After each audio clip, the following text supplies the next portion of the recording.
Welcome back to another episode of the RiSSky Powerhouse Pod. We kicking it, coming live from Norfolk, Virginia. We sitting here, got the playoffs live on right now. 4 minutes, 30 seconds left in the Utah game. They up by 6 on Dallas. Surprised Dallas even got as much of a chance, without Luka. Thus far in the game, first half, Donovan Mitchell shot like 1 for 9 from 3. But last night we seen Trae Young, have a bad first half and came back in the second quarter. But before we get all the way there, man, we'll go ahead and introduce my guest. This is one of the more casual guests I ever had. My boy, we go way back since high school. The only person I graduated from the same high school and the same college with, you feel me? So, my man, Ricky Christian, bro, give him a little something. Rick, dap me up, bro. Let him know something what's good with you. Yeah, man, I'm Ricky. I'm from Newport News, Virginia, you know what I'm saying? Home of Michael Vick, We claim AI, even though he's from Hampton, but he lived a little bit in Newport News. Yeah, graduated Shaw 2019, and here I am. For sure. Yeah, bro, from Newport News. He graduated from Booker T. Washington High School in Norfolk. Yeah, you know what I mean? So you always got to throw that in there, you feel me? Yeah, that's true. But yeah, man, like I said, we go way back, college roommates, Ooh, Donnie, get up. He blew it. But yeah, man, go back. Since high school, get to college, roommates in college together, so this is probably one of the only people that literally, know me, like actually understand me as an individual, all that good stuff. So it's a pleasure to finally have my man on the show. Took 40 episodes, bro. Episode number 40. Crazy. Yeah, that's a good number. Yeah. But yeah, let's go ahead and jump right into it. The play-in finally over. And when I first heard about the play-in last year, I was kind of, down on it. Just off the strength of, I felt like they was trying to give like mediocre teams participation awards, you feel me? Like I felt like they was trying to find a way to market losers in a way, you know what I mean? Like in my opinion, if you're not good enough, you're just not good enough. And that was my take, but seeing all of these games from this year's play-in definitely changed my mind on that. Definitely changed my mind. A lot of high-level basketball out there. Your boy Trae. Ice Trae. My dog, yeah. We called it. You called it at the draft, did you? I called it. Bro, I'm on record. I called it. Bro, I know we came back to campus. What 2018, 2019? Yep. One of those. 2018, I think. Yeah, 2018. And I was telling you about that boy Luka. You was like, "Ooh, get him! That boy Donnie!" And they just went up by 9. But yeah, he just banged on Donovan Mitchell. Just banged on Maxi Kleber. But yeah, we came back to the dorm and I was telling you about Luka or whatever. You like, nah, bro, Trae better than him. I was like, bro, you crazy, bro. You ain't seen him yet, man. But yeah, once it all came down to it, man, that turned out to be a great trade for both teams. You feel me? Yes. That boy Trae ended yesterday with 38 and 9 assists. He was down 14. Single-handedly carried his team in the second half. He only had 8 points first half, right? 8 points. Yeah. And had 30 in the second half. He only hit 1 field goal. I think he was like 2 for 11 in the first half. Right. Second half, Locked it in. totally different story, bro. And I blame Cleveland a little bit because they waited too late to double him. They let him get going, then they tried to slow him down. Nah, you gotta shut that water off early because he was really their only option in terms of any hope of they were down by 14 at one point in time. You feel me? So man, that dude is he's definitely on superstar status. Definitely superstar status at this point. Yes, I agree. Definitely superstar status, but I don't believe he's better than Luka. No. I go on record and say that because Luka is different. But I do think if he don't have any help, I give him further second round. Mm-hmm. That's where they went last. No, they went to the conference final last. Third round. Okay. Third round, yeah, the conference final. But I don't think they're gonna get it. I don't think they got Miami. I think Atlanta gonna upset Miami. A lot of people think. A lot of people sleep on Miami. Sleep on Atlanta, bro. But when I look at Miami, they don't have a superstar. They got a good team. Don't get me wrong, they have a good team collectively. But when you're in the playoffs, bro, you can have one person dominate every possession. That's scary, bro. It's scary when you look at the earlier play-in games. Trae is what separated the Charlotte Hornets game. He controlled every possession because he's a superstar with his passing, with his pace, with his scoring, Then when you go and look at Charlotte, they didn't have anybody. Like, LaMelo is a good player, but we seen That's my dog. when that game slowed down, you know, that's my guy. You know, in my first episode, y'all haven't checked it out, go peep the introduction and get a good feel of me. But in that episode, I had a LeBron jersey and a LaMelo jersey, you feel me? But realistically, like, you know, objectively speaking, you know, he's not built for the playoffs. Like, he don't have a slow-paced game. His game is fast-paced, open court, pass it ahead, let somebody else do it, whatever. But when you playing like that, you depending on people that's not as good as you to control important facets of the game. You feel me? Yeah, but I think that's going to come with time, you know, because he always been the star from high school to college. Or well, not college, but, you know, overseas or whatever like that. He always been the star or whatever like that. But I feel like that's just going to come with time and experience. He's 20 years old, like 21, 20 years old. He'll learn to slow the game down. Because, hell, even Jordan, he ain't make it to the finals his first couple years in the league either. See, I know you can't compare him to Jordan, but he's the greatest, so he's the highest. He didn't get to the final. I ain't expecting Melo to get to the finals. I'm just saying be effective. And he was neutralized, bro. You can't, if you want to be a star, you can't be completely neutralized. Like, you know what I mean? Like, and when you watch the game, like, you might say, oh, well, he put up this amount of points and he had a couple of assists, whatever. When you watch the game, all they did was get the ball out of his hands early. And that's kind of how he already is catered to how he played in a way. But he didn't have the ability when they needed him to make a play for either a teammate or himself. And he's a scoring passer. So that's the way he affected the game. So if you take that away from him, like, you can't allow them to take that away from him. Like, even when Trey was getting double teamed yesterday, he was controlling that double team and making sure he created a shot for somebody else if he couldn't get to his shot. But that also came with experience, though. Like, he had. What year was it when Trey went to the playoffs his first time? Year 3. So even though Melo in year 2, you know, it's a play-in now, bro. They awarded. See, this is what I was. Now y'all get why I said the play-in shouldn't be there, right? Because Trey didn't make the playoffs his second year because no play-in existed. You get what I'm saying? So now we talk about Melo in the play-in. We judging him, and he haven't even. I would rather you just not make it. Your team know you still got to grow more and all of that type of stuff because that middle ground, that gray area. See, we judging him based off a play-in game because it was do or die. You get what I'm saying? I get what you're saying, yeah. So we got to get that. So it was great though in a way that the games were competitive. All right, while we on play-in, so what you think about the Timberwolves, man, and their celebration? Bro, I loved it, bro. I absolutely loved it. And that was a great segue, bro. And I loved it, bro, because when you get on Twitter, you know, I've been real big on Twitter. Y'all should follow the RiSSky Powerhouse Twitter. We live in Spaces, you know, every night, midnight Spaces, RiSSky Takes. But when you look at the celebration, when you look at how much they put into the game, you know, the effort, you know, even though Karl Anthony Towns fouled out, when you just look at the rest of the team, they look like they cared. You know what I mean? They look like they actually gave a F. You know what I mean? Like, and even when they won, that emotion came out because they actually invested themselves into the team. Like, people was poo-pooing it. And shout this out, Donovan Mitchell had 2 points in the first half on 1 for 9. In the third quarter, he had 17 points on 7 for 12. That's how you turn it around. Superstars. Don't be neutralized. Same thing Trae Young did.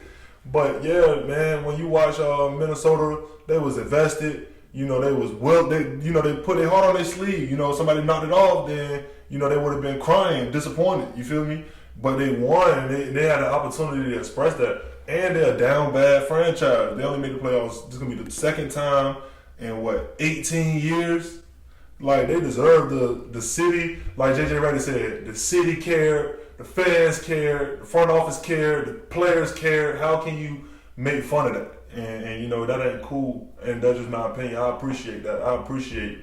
And when you watch the Pelicans win last night versus the Clippers, you know, they were happy, they was ecstatic. They was the underdog. But if you watch that celebration, you watch that game they didn't celebrate. They did their little high fives and stuff, but they didn't let it out because they seen what happened just the day before when Minnesota expressed that happiness. You know what I mean? So yeah, or it could just be like they have a bigger goal in hand, you know. I mean, it's the little victories, yes, but you know, they want to win a war, not just battles. Bro, no, but while you in battle, bro, when you make it out, you gotta appreciate it. You gotta appreciate it day by day, like they say.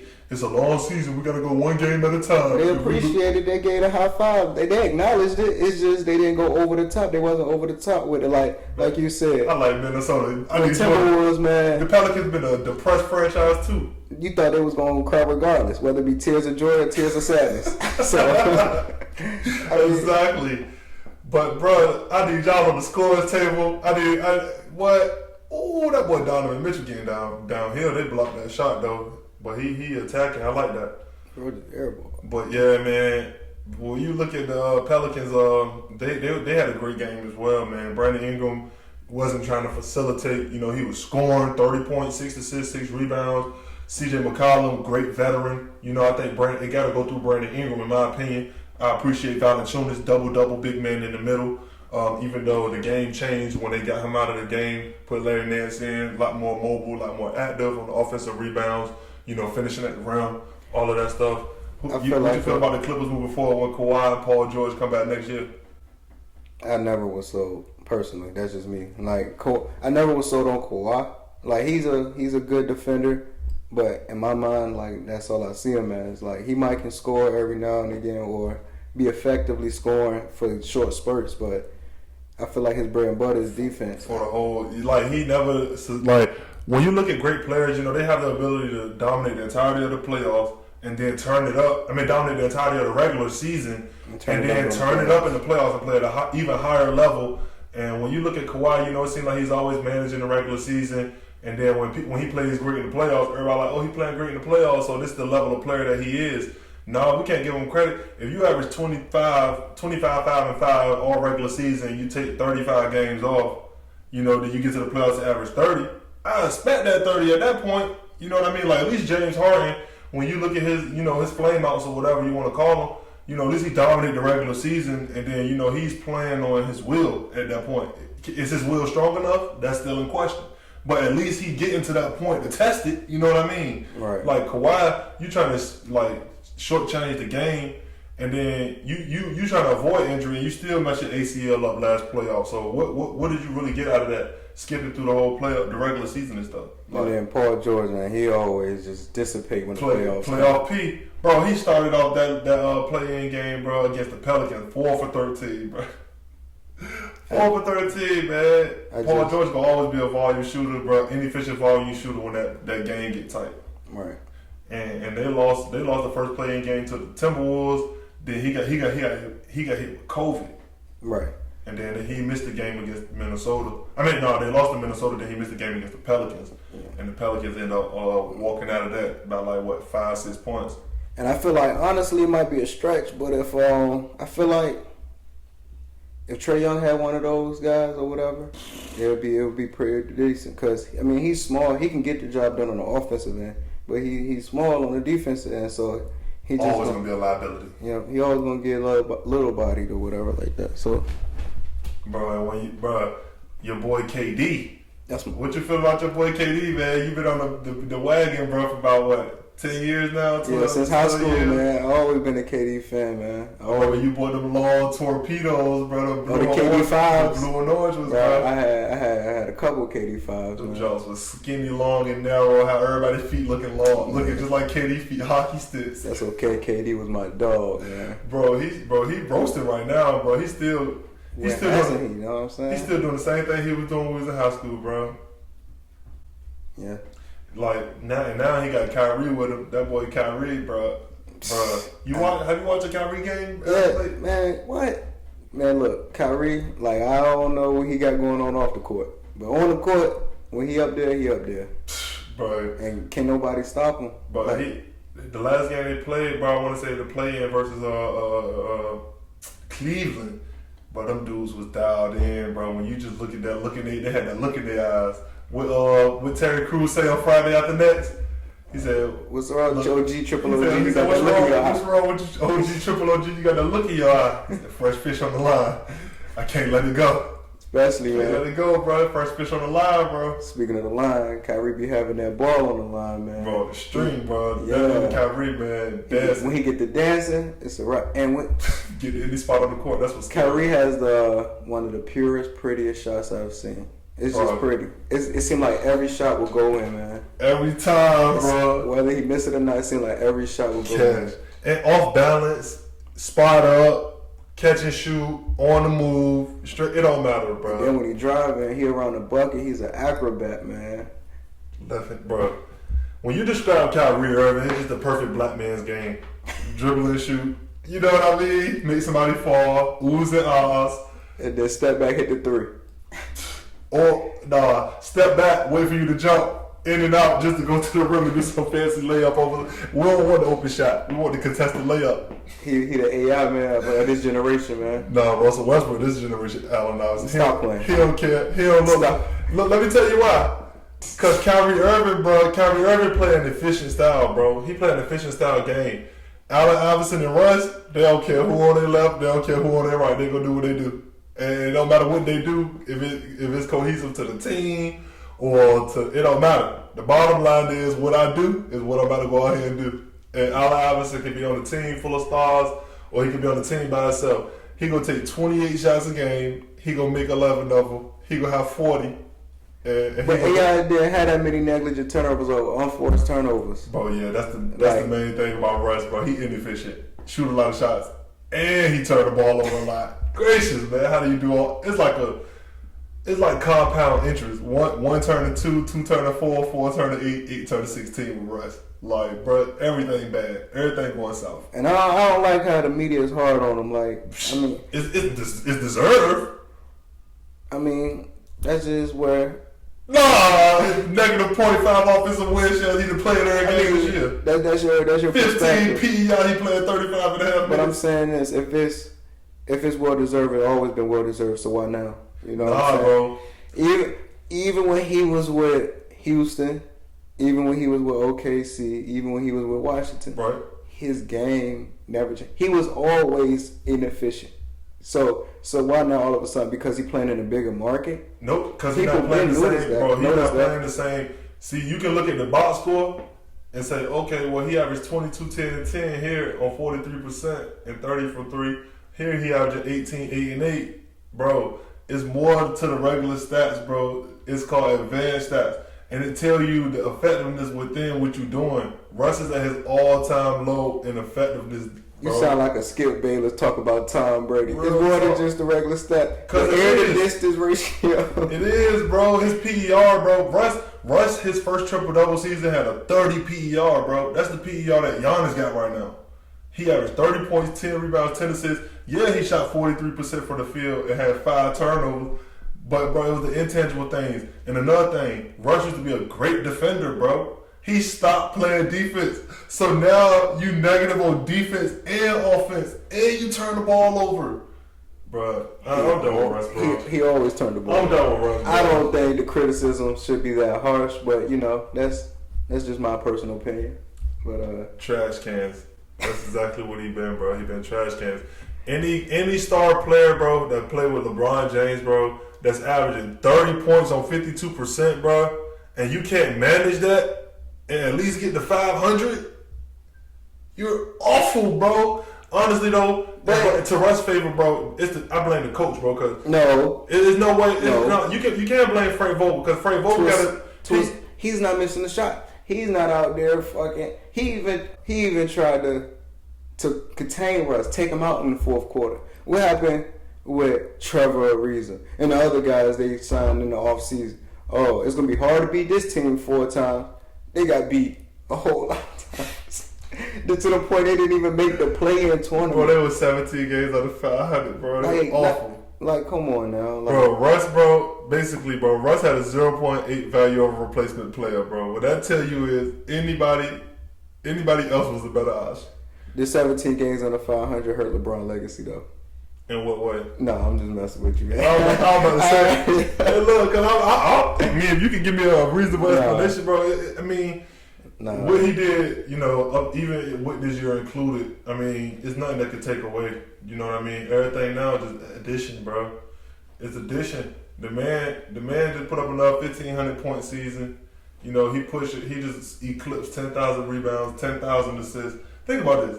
He the only player with 10,000 points, 10,000 rebounds, and 10,000 assists. Great. Bro, he got 37,000 points, bro. Great.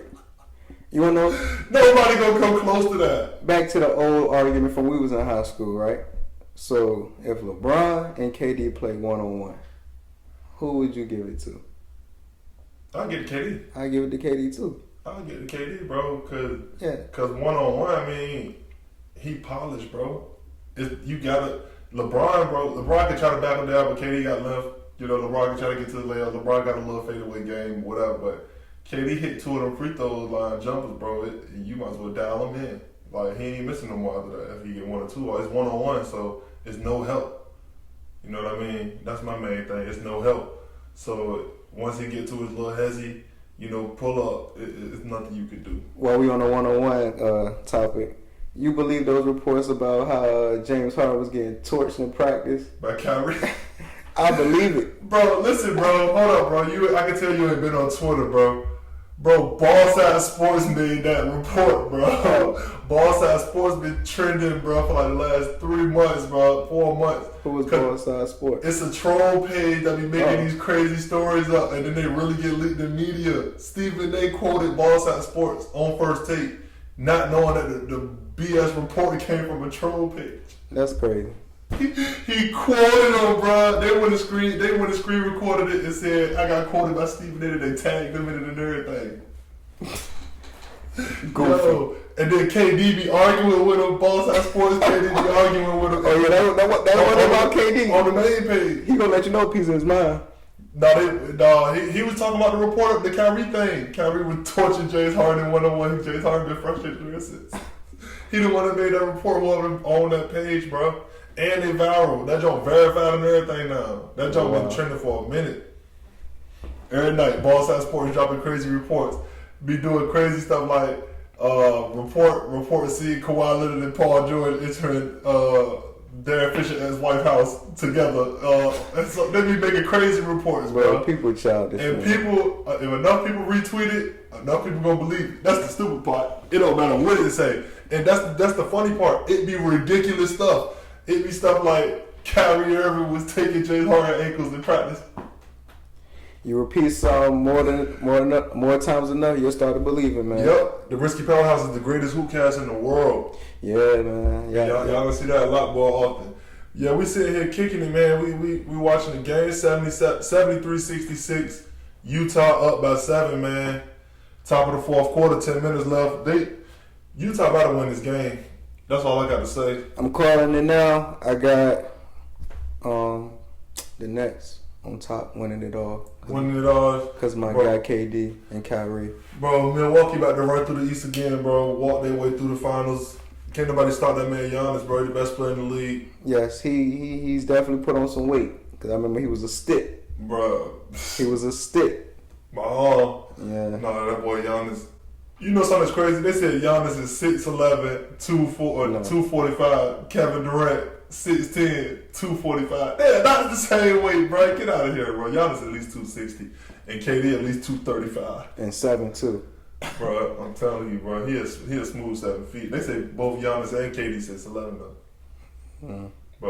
But yeah, man, we just sitting here chilling, man, watching the games. I hope y'all enjoying the playoffs. I hope y'all enjoyed the play-in. It was definitely a treat for anybody who like healthy basketball, competitive basketball. Except that Atlanta-Charlotte game, because Charlotte ain't play no defense. They allowed 135 points. Y'all follow me on Instagram, Twitter, all that. All platforms, _VA Finest. Y'all gonna see all that in the description. Have all my man's socials down low. Y'all definitely tap in. Yeah, if y'all made it this far in the video, leave it a like, comment, subscribe to the RiSSky Powerhouse. You know, follow us on Instagram, Facebook, Twitter, all that good stuff. Appreciate you pulling up, bro. Y'all be on the lookout for his clothing line too. He got a clothing line coming out, you know. Bro, RiSSky, we out of here.